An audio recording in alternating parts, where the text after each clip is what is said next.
tutaramenya ikintu na kimwe kuri Yesu, hari ikintu cyari mu mitima yacu twaramukunda. Kumukorera n'umuriro kandi atabintu byinshi cyane uramenya kuri Bibiri ivyo ivyita urukundo. Imana utiyumvira igihembo na kimwe, utiyumvira merci y'umuntu n'umwe. Ikibazo sinabantu, ikibazo ni wewe nyene. Hinduka wewe nyene hejuru ubikemura indani. Urabiza ati uyu muzi nawe uranduye, igiti ntikizosubira kunana. Ubwira uza aho nyene wumvise Imana.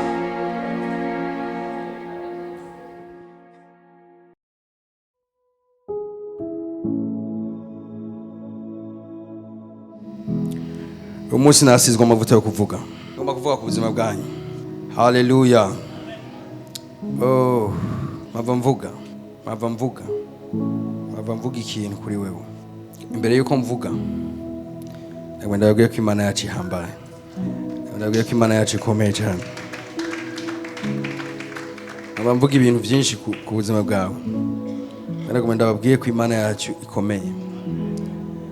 Kandi ni Imana, sinzi ko nokoresha ijambo ndaritoye. Ni Imana yiyemera, ni Imana yankagasuzuguro, ni Imana tigera ishaka gusangira icyubahiro cyayo n'umuntu n'umwe. Ariko nari numva no kubwira ko ari Imana yankagasuzuguro. Cyo gituma akaba ari agasuzuguro kari ku buzima bwawe no munsi karagira ikibazo. Twaje tuyizeye nk'Imana yankagasuzuguro. Nimureke kurabana, nimurabe jewe. Imana yacu ni Imana yankagasuzuguro. Muri aba bandi uratakaza iby'iwawe. Ni Imana yankagasuzugura. Imana yacu, umwami wese yayisuzuguye yaramuhushuye. Uwo ari we wese, barabami bakomeye imbere y'abantu. Mugabo igihe bahagurukanwa umutima wo gusuzugura Imana, ndiko ndavuga, yarabahushuye kandi yabahushuye nabi, yarabakubise kandi bakwita ababaza. Ni Imana yankagasuzuguro rwose. Biva ngo Farawo amaze kwigira gakomeye, amaze kuba gakomeye, mbere Farawo yageze ahantu yita n'Imana. Hamwe bamubwiye Imana yo mwijuru, abaza ati cyo ni giki? Cyo Imana muri ko muravuga ni Imana nyabaki? Kubera Farawo yarakomeye ku buryo yicara ku cyubahiro cy'Imana, yumva yo kwicara mu ntebe y'Imana. Mugabo Imana yabwira Mose atumviriza, uno munsi ngo meneheshe icyubahiro apana ku bandi, ngo meneheshe icyubahiro kuri Farawo, ngo ndamwereke ko je ndi Imana tutangana. Imana ikora ikintu cyatangaje Farawo. Bimwe muri vyinshi yakoze, Imana yabwiye Mose ati genda mubwire ati ngomba ndamuteze ibikere mu gihugu cyose. Ati ku buryo ibikere bizoba ahantu hose, mu masahani, mu masorori, mu kabati, mu gitanda, musi gitanda, ahantu hose uzahasanga igikere. Kandi Imana ivuga ati ivyo nzobikora. Ngabo ikibanza cyitwa Goshen cyarimo Abisirayeli, ati ico kibanza cyonyene nzokizuguriza, nzogikingira, nico cyonyene atagikere kizokwinjira muri ico kibanza. Ntabwo ndabwiye ko Imana yankagasuzuguro. Ibi vyose Imana yari kibigira kubera agasuzuguro. Abanyegiputa bariko basuzugura Abisirayeli, bongera basuzugura Imana yo mwijuru. Yaravuga ati uno munsi ngomba namwemeze ko Farawo tutangana, arakomeye n'ivyo. Nga akomere ku yandi mahanga apana ku ihanga ryanje, akomere ku yandi mahanga apana kuri jewe. Ngomba ndamwereke ko inkomezi ziwe zidahwanye n'inkomezi zanje. Ngomba ndamwereke yuko je nawe tutangana. Farawo iryo joro agira ikibazo. Wibaze birivuga ngo ibikere byarageze igihe bimudonderako, bimwurirako. Agiye hagiye igikere, hari igikere mu matwi, igikere mu kanwa, washamye igikere. Hama Farawo ataravuga ati nyumviriza, ati Mose ndagusavye genda ubwira Imana yawe ko tutangana. Genda ubwira Imana yawe ko naciye bugufi, iki gicago cy'ibikere igikure mu gihugu. Mose acaragenda abwira Imana ati Mana, Farawo yaciye bugufi. Mu izina rya Yesu uno munsi ndavuga ngo ikintu cyose cyazanye gasuzuguro mu buzima bwawe, Imana icereke ko bitangana. Biva ngo hari abantu baje mu bwoko bw'Imana, hama barabaza ngo Imana yabo iri hehe.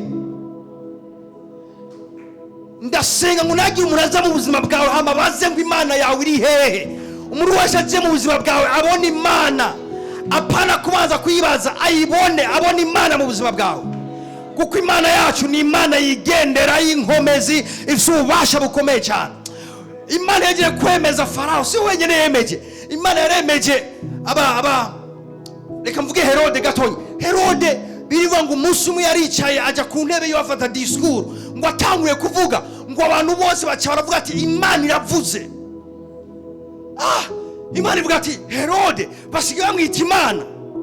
Bivuga ngo Imana ntiyiziye, yarungise umumarika wayo aramushura, amushuye. Birivuga ngo uwo mwanya nyene atura ikinyo, hamarapfa. Ivya Herode bihereye ngaho. Kubera iki? Imana yacu ni Imana yankiki agasuzuguro. Uzi ko ari igihe Satani aza mu buzima bw'umuntu akamusuzugura, akamusuzugura n'umuryango wiwe, akamusuzugurana n'ivyo akora, akamusuzugura n'inkomezi ziwe zose na diplome yiwe, akamusuzugura. Mugabo nago ndababwire ko Imana yacu ni Imana y'agasuzuguro, kandi kigukoze mu mbonero y'ijisho ryawe kiba gikoze mu mbonero y'ijisho ry'Imana. Nagomba tugaruke mu kibanza cyacu, uvuga ati kinkoze ko gihura n'Imana yanje mu izina rya Yesu. Hama nimba Imana yacu ari Imana y'agasuzuguro, mu mutima wawe ndashaka banza baruka akantu ko kwanga agasuzuguro. Vuga ati ndanka agasuzuguro, ndanka agasuzuguro. Uzi ko ari igihe Satani afata ibintu by'umuntu akabikirimbiramwo, akamurindura icimbe giwe, akamugira ikirimba ciwe, hama nyamuntu agahora.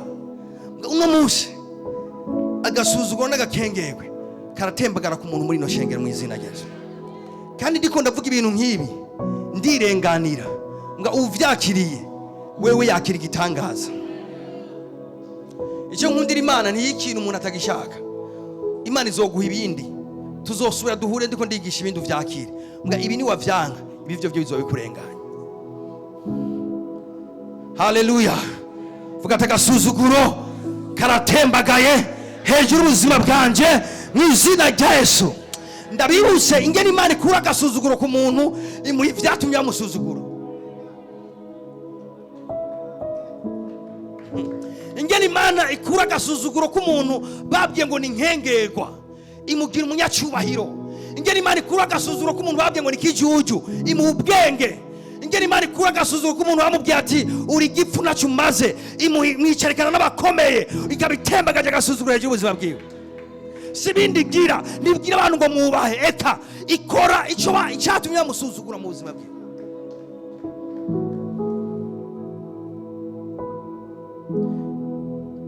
Hana yagiye imbere y'Imana abyira ati Imana agasuzuguro ka Penina ndagahaze.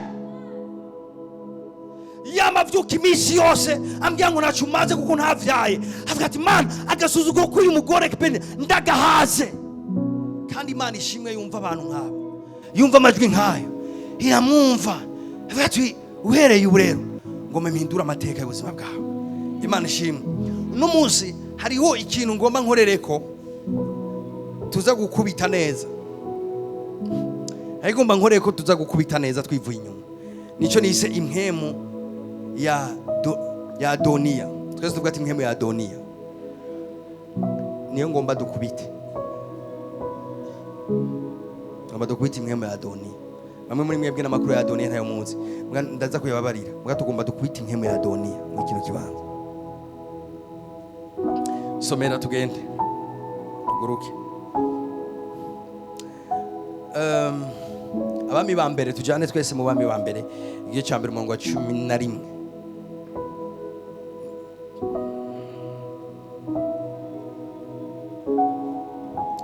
Abami ba mbere 1:11. Maze Natani abaza Betisheba nyina wa Salomo, ati ubwo ntiwumvise ko Adoniya umwana wa Hagita yiyimitse? Twese tuvuga ati yiyimitse. Kandi databuja Dawidi atacazi. Twese tuvuga ati Dawidi ntavyo yarazi. None rero enda ndakugira inama kugira ngo ubone gukiza agatwe kawe na kumwana wawe Salomo. Genda ushikire umwami Dawidi umubaze uti mwami wanje nyene ingoma uti mbega ntiwandahiye jewe inshoreke yawe yuko Salomo umwana wanje ari wazokwima ni watanga akagusubirira ku ngoma uti none niki gitumye Adoniya ari we yimye maze ukiriko urabonana n'umwami nanjye nza kuza ngukurikiye nemeze ibyo uvuze. Shaka wigereze ngaho. Imana ishimwe. Vuga tuno munsi impwemu ya Adoniya irakubitwa mu buzima bwanje. Now, iyi histoire ni histoire ndende cyane. Tutosoma yose duheze. Mugana gomenda babwire context yayo. Kuko niho nza guteba cyane. Uyu unye yari umwana, uyu Adoniya yari umwana wa Dawidi. Muga Dawidi murazi ko yari yavyaye abana benshi. Muri abo benshi harimo umwe azomusubira ku ngoma, yari Salomo. Salomo igihe yavuka, Imana yaravuze biki mavugishwa n'Imana ko ari wazosubira Dawidi ku ngoma. Hama ivyo bimenywa na Dawidi, bimenywa n'abantu bose ko Salomo azosubirira Dawidi ku ngoma. Hama mu bana ba Dawidi harimo uyu yitwa Adoniya. Uyu Adoniya nawe yari afise destine. Imana ishimwe, uyu yari inzira ya Salomo, yari destine ya Salomo kuzosubirira Dawidi. Mugabo Adoniya nawe kumbure kuri plan Imana yari yamuteguriye ibindi bikomeye byo gukora. Mugabo Adoniya ivyiwiwe arabisuzugura, abigira ibisanzwe. Hama mu mutima wiwe hamuzamwe iciyumviro kivuga ngo jewe reka ngenda ahubwo niyimike iki kintu Imana yahaye Salomo ndakireka ipere, ndagitware, ndakimunyage. Okay, Adoniya ivyo vyimviriye aranabishitsa, arafata atora umugwi w'abantu abashira ku mafarasi yiwe, abatwara ahantu ku musozi, atora aragenda konveka n'abaherezi bamwe, ababwira ati nimuze mugende kunyimika. Atora n'abavugishwa bamwe arabakonvenka ati muze tujane, arabumvisha ko bogenda kumwimika kuko Dawidi yarashaje. Now Adoniya ahitara umugwi munini utari muto w'abantu abatwara ku musozi, ababwira ati tuwanze dufate dufungure turye turyoherwe, hama musuke ko amavuta nk'umwami w'Abisirayeli. Mwumve neza, muri plan Imana, mw'isi impwemu, muri agenda y'ijuru, Adoniya ntiyabwizwa kuba umwami. Mbwa natabwizwa kuba umwami, we agombe y'ikibanza Imana itamuhaye. Hari ikibanza cha Salomo cyo kuba umwami. Mbwa Adoniya ivyimviro biramucamwe, impwemu imuzako, mbwa ati umviriza ibi bintu Salomo bimunyage, reka icara muri intebe ya Salomo. Hama kandi wewe vyigire, koresha inkomezi zawe wicare mu kibanza cha Salomo. Kandi aravyiyumvira, kandi aragenda arabishitsa, ahitana abantu arabakonvenka. Iki gyoshero cy'abantu umuntu agomba atinzira azoronka abantu bamushigikira. Abantu n'intambira kiza, umuntu agomba sare azoronka abo basarana. Umuntu agomba ave mu mugambi w'Imana azoronka abamukwikira mu mugambi wa Satani. Umuntu agomba avuge ibintu atari ivy'Imana azokwa maronka abantu bavuga ati yes bandanye uvuga ivyo. Niko abantu bameze. Purudire yuko abantu sisinye ikwereka umuntu ari mukuri. Nimunyumvise. Ibaze ko harimo n'abavugishwa n'Imana bavuze ati Adoniya turagushigikiye. Ijambo ryarasohose baryumva. Mbere n'umwami arababwira ati uyu mwana uyu ni wazosigarira ku ngoma. Mbwa araronka abaherezi, araronka n'abantu bamushigikira muri ico kinyoma nyene, kandi baragenda kumwimika. Mbwa bakora babanza gufata ibintu vyo kurya, havuga ati tujye, aba bagira ngo inka n'intama nyinshi kugira banze bafungure. Hey, uri Imana nyiri ngaha nagomba kubabwira ko Adoniya yarapfuye. Ugiye mwana wa Salomo yarapfuye, nako Dawidi yarapfuye. Muga impwemu yiwe iracariho kandi iracakora biciye mu mibiri y'abantu. Mu yandi majambo mwibuke umuntu nk'uyu, nimuze muri babiri muzamufashije. Reka mfate kuyu ari Salomo, uyu nawe ari Adoniya. Adoniya yavuga ati no, je nawe ufite destiny ikomeye, iyi destiny yanjye sindayinezererewe, ngomba ahubwo nidumbe nishire canke nyage ibi vyuyu akoresheje iki amanyanga canke mvuge gute akoresheje ubugunge hama ivyimviro arabigira mbwa ibi vyimviro rero ni vyapfuye kumuzamwo ni mwemu yamujeko imwemu igamije iki kunyaga amadesine y'abantu hari imwemu zigamije kunyaga amadesine y'abantu mbwa biciye ku bantu kanaka nimba ari muri karanyumva mbwire amen uyu Adoniya rero ivyimviro muzako avuga ati okay ngome ndondera ingene iki kibanza ca Salomo ndacicaramwo mugabo nkoresheje ubugunge nkoresheje amayeri hama Adoniya arabigira arondera abantu bamwemeza afata n'ifarasi yiwe ayijako hama agenda kuri uwo musozi ikintu ngomba kumwumva ngomba mbere tuhave tunakorera ko neza ni kubera Adoniya amaze gupfa mwibuke n'umuntu apfuye mbwa imwemu yo kurekipera no kunyaga ibintu vy'abantu iracari mw'isi iyo umuntu apfuye imwemu yawe urikorera kuri we iva kuri Satani yo nipfana nawe yo igumaho hama igumyeho igira iki irondera abantu kanaka ikorana nabo kuko uyu yagiye ariko nako nabwira n'Imana mu bijanye n'ivy'Imana yaguteguriye umuntu ashobora kubirekipera hamutabaye maso ndabizi ko abantu bavuga ngo umugambi w'Imana ntupfa urapfa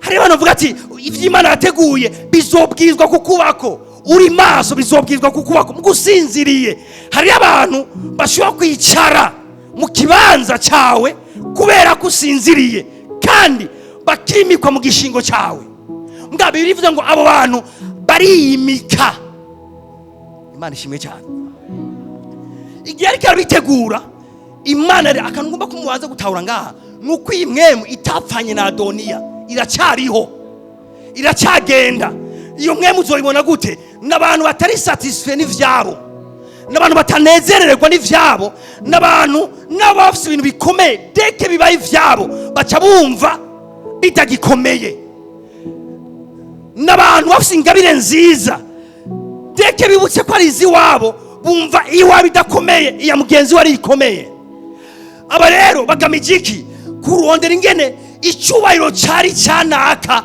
bagitwara kikaba icyabo bagamije ikibanza cari cyanaka ingene bocokipa kikaba icyabo bagamije ibintu vyariko biraza ku nzira ya naka ingene bobikatisha bikaza ku nzira yabo aba rero n'abantu nimwe bikorana nabo igamije ikintu kimwe kwimika mu bintu atari vy'iwabo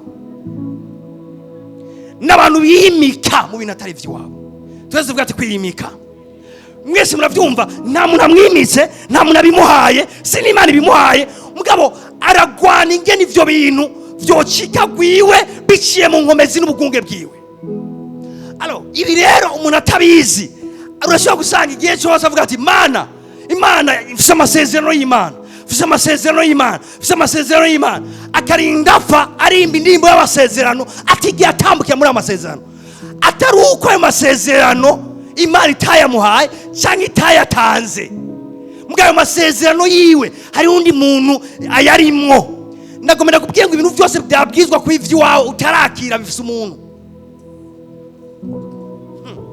nimunyumvisha abantu Imana umunsi umwe Imana ibwira Abisirayeli ati jewe Kanani namaze kuyibaha mugabo Kanani iri mwamoko atandatu y'inkomezi vyumvikana ngo Imana ishoboye kuguha ikintu mugabo kikafatwa n'abandi bantu Imana bati Kanani ni yanyu gushika ino saha muri Imana yanditse ku izina ryanyu mugabo biboneka iracafishwe n'abayebusi iracafishwe n'abafezi iracafishwe n'ubundi bwoko ati rero ni mwebwe kugira umwete kurekipera Kanani mumbwira amena Imana ibabwira tumviriza icyaba ngira ndashike mu mwanya frame Imana ivuga ati ntugire ikibazo Israel ntugire ikibazo genda mwegukire iryo hanga mu yandi majambo nari bo babifise mu maboko bari iregare hari abantu bari iregare ku bintu vyawe mugabo babifise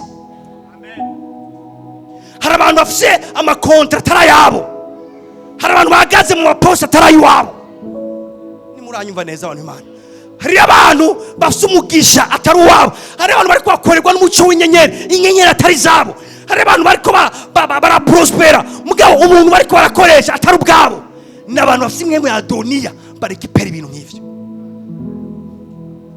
Nimwanyumvishe nimba muri ko muranyumva mubwira amena. Uno munsi kwaje gukubita imwe ya Adoniya mu izina rya Yesu. Reka tubakomera amashi bicare. Aravuga ati muravyumva ndabizi ko Salomo ari wazoba umwami mugabo ngombe ndamutange niyimike. Ndabizi ko Dawidi azomwimika mugabo ngombe ndamutange niyimike. Acarondera n'abantu bamushigikira kandi arabaronka. Iminsi mikuru iraba. Imana ishimwe ku bwa Natani. Haleluya. Imana ishimwe ku bwa Natani. Natani yamuvugishwa n'Imana atafatanije na Adoniya.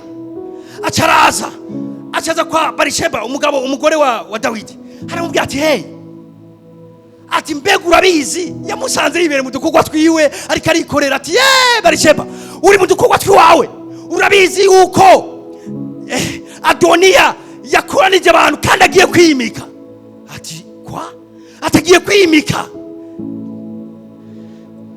Ati none ngira iki? Ati ndagwa conseil utegezwa kugwana ntiyima. Nemonyumvise bani Imana. Aje mubwira tumviriza ukabireka baramwimika. Salomo azoba mayobo kandi yari umwami. Ukabireka Salomo aracari muto ashobora kutanga audience ku mwami nga wewe nyina wiwe ivyo ukabireka. Adoniya azoba umwami w'Abisirayeli kandi bitari muri Prime bitari muri Pra Dawidi. Kubiriva ngo Dawidi yari yashaje adagishobora kuva mu nzu. Hama nyina wa Salomo achavuga ati okay iyo conseil umpaye irakomeye. Ati none ngira iki? Ati very simple. Ati genda ubwira umwami biriko biraba kuko navyazi. Imana ishimwe. Pwe ya mbere mu vyigwa ngomba kwigisha bitatu. Iya mbere kugira ngo utsinde impemu ya Adoniya ukwiye gutahura ko yari yimitse. Twe tuvuga ati yari yimitse. Tuvuga ati yari yimitse. Mushobora kugwanya umuntu utazi ingene yagiye aho hantu. Ivuga kubanza gutahura Imana ntavyirimwo. Nimushigiye kwimika bisigura ngo umwami namushigikiye dwe isi impemu nimushigikiye Imana nimushigikiye abamarike ni bari nyuma yiwe. Nivyo Imana nivyo nako Yosuwa na Kalebu babwiye Abisirayeli atumviriza bari yari amahanga mu ntariya arakomeye harimwe abanaki nivyo mugabo icabakingira cabavuyeko. Ivyo bisigura iki? Bisigura ngo mu bisanzwe inkomezi zabo nazo bagifise kuko Imana yamaze gusohora ijambo ngo genda mufate Kanani. Ati cabakingira cabavuyeko. Mu ijambo rimwe umuntu yiyimitse na couverture afise. Nyumviriza neza. Umuntu ahagaze mu kibanza atari ciwiwe na couverture spirituelle afise.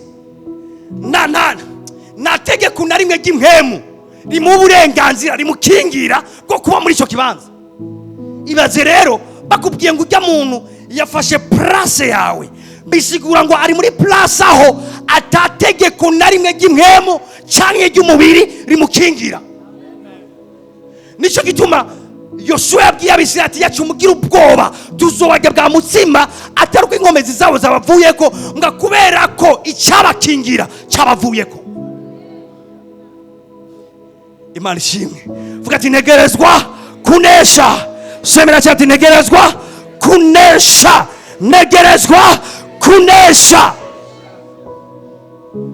Alo ngamu vigomba kunesha ni Adonai. Hapana Adonai. Adoniya. Nga Adoniya ukwiye gutahura yiyimitse nta nkomezi ziri mu ruhande rwiwe. Vuga ati ibintu vyose vyiyimitse mu buzima bwanje ndabitahuye ko bitagira inkomezi n'isi impemu nibishigikiye n'Imana nibishigikiye no mwisi boneka bari iregare.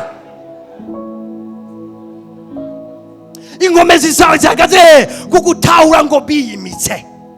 Gutahura ngo iyi mpemu nayo iriko irakora. Imana ije mu kibanza aho Imana itayishigikiye nta muntu n'umwe ayishigikiye, isi impwemu niyishigikiye. Nagomba mbanze ucishe amaso gatonya mu buzima bwawe, ibintu byose vyimitse ubanze ubibwira ati nta bubasha mufise.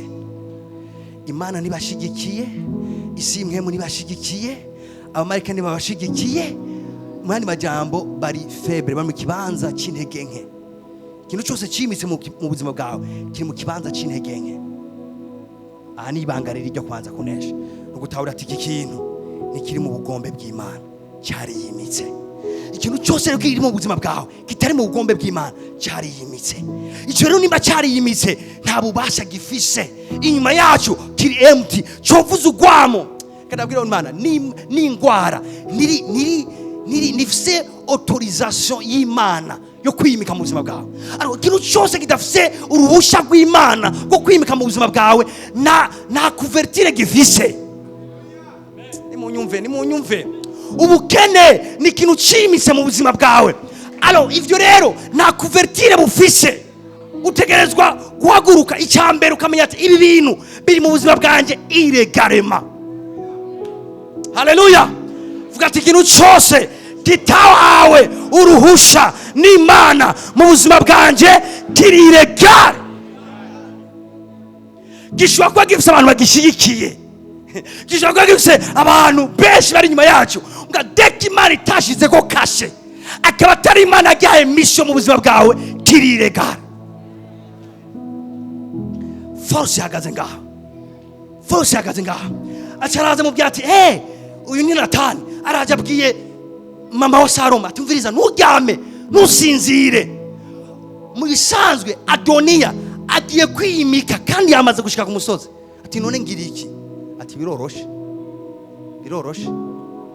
genda wibutse umwami ivyo yavuze, umubwiye n'ibiriko biraba. Ani mwanyumvise bashe, genda wibutse umwami ivyo yavuze kandi umubwiye n'ivyo Adoniya ari karagira. Ati mubwiye Adoniya ibi nari karagira ivyo ari vyo, hamumwibutse n'amasezerano ari kuri Salomo. Achavuga ati nivyo, acarirukanga ashikira umwami ati nyumviriza hari akadetaye ngaha birivuga ngo arashika ngo akubita inkoro hasi. Twese tuvuga ati akubita inkoro hasi. Ahari mwibanga rikomeye cyane, umwami yo kwima ijambo bivanye n'ingene wagiye kumuraba. Umwami yoreka kukumviriza bivanye n'inyifato wagize. Alo abami kubera icyubahiro cyabo hari ukuntu babaprosha, hari ukuntu babegera, nibabegera badegaje, babegera baciye bugufi. Ati paza kubera ko umwami ivyo bikeneye, ni kubera ko umwami icyamunaniye no kwihimbaza. Umwami arakomeye, afise ingabo, afise ibintu bikomeye, ngo umwami nashobora kwivukamira, nashobora kwihimbaza, nashobora kwishira hejuru. Haleluya. Aha ndiko nabigisha ibanga, uca imbere y'Imana ugare hanze mu gushitsa imbere y'Imana cya bugufi. Abami hari ingene babegera baciye bugufi n'amajambo meza. Sirtu yuje gutanga message ikomeye nk'iyo, sirtu yuje kuvuga ingene uri kurarenganywa. Abantu bonyene bakomeye ugiye kubabwira ingene uri kurarenganywa, uricisha bugufi agakoti keza ukakagorora, hamukaza ukamubwira ati nyakubahwa. Nonyera mubwira ati niwashika imbere umwami ubimenye, umwami ntibashika bibabura. Ati urabona umwami baraca bugufi. Kamubwira ati mwami Burundi, umva mvuze w'i Burundi kubera turi mu Burundi. Ati urumva mu gihugu hari ibintu biko birabutazi, nyaguhora ku ngoma n'amajambo nkayo, nyaguhora ku ngoma mwami w'igitangaza. Ategera ibintu biko biramugisagara utazi, ati ariko habibiki umwami kukubaza egare ko yakwakiriye. Andi uriko hariya kuraba kujya kuvuga ati rondere mucisha mwidirisha nga araca bugufi. Umwami acavuga ati ati ariko habibiki.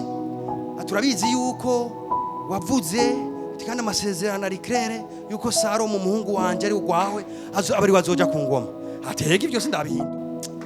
Reka mvuga kandi kantu, umwami ugomba kumushikira mutegesha amajambo yavuze.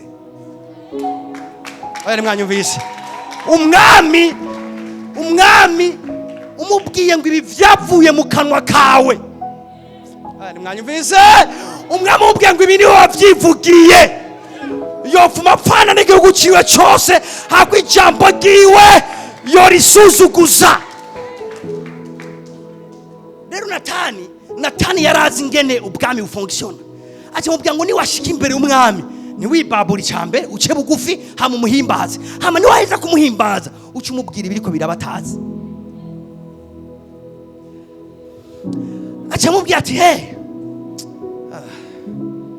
haleluya haleluya, vuga ati impwemu ya Adoniya iratembagazwa uno munsi mu izina rya Yesu, iratembagazwa uno munsi mu izina rya Yesu, iratembagazwa mu izina rya Yesu. Mu buzima bwa ibintu vyimitse ndavuga ngo birangirana n'aya mezi abiri mu izina rya Yesu. Ibintu vyimitse mu buzima bwawe birengana n'isezo mu izina rya Yesu. Umunsi urengana birengana navyo, indwi irengana navyo, ukwezi kumwe kurengana navyo.